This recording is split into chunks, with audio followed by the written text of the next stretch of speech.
Welcome everyone. If this is your first time, just remember this is our live Q&A for any health or fitness questions you may have. Always happy to cover things for people because sometimes just not knowing is the main thing keeping you from beginning to take action or making correct choices with your health and fitness, nutrition, areas of that nature. So didn't have any earlier questions requested or submitted, so I'll wait and see if anything new comes up.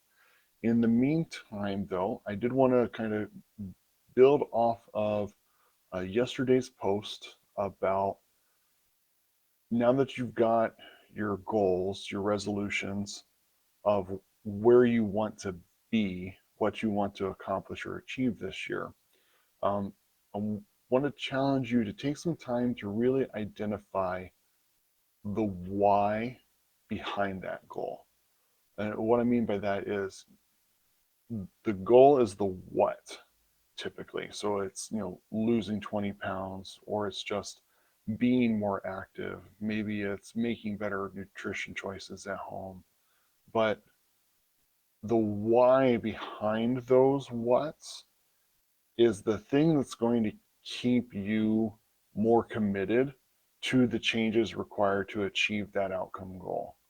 And what I mean by that is, you can say you want to lose 20 pounds, get deeper than I want to look good or feel good, because those are good, but those are kind of very superficial whys. I want deep whys. And what I mean by that is you can say, well, I want to lose 20 pounds to look good or feel good. That's great, but I want to lose 20 pounds to make sure that I'm here for my kids and my grandkids. Like, that's deeper. If it's, I want to lose weight so I don't develop, diabetes like my parents did, that's more impactful. That's more likely to keep you more committed and diligent to making the habit changes, making the better choices when temptations arise. The why gets down to the core of who do you want to be, and why do you want to be that person versus just a kind of a stale outcome of, I want to eat better, I want to, move more, I want to lose weight. The why really starts to identify and the reasoning for making the habitual choices that are sometimes hard, but making them become a consistent habit.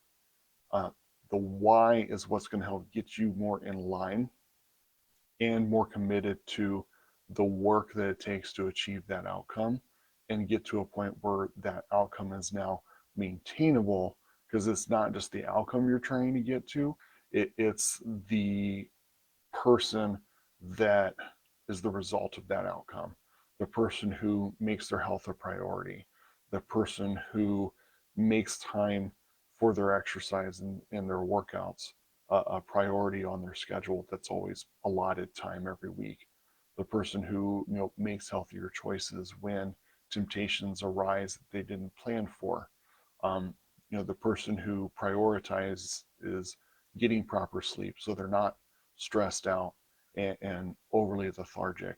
Um, Everyone's got a reason. Find what your reason is.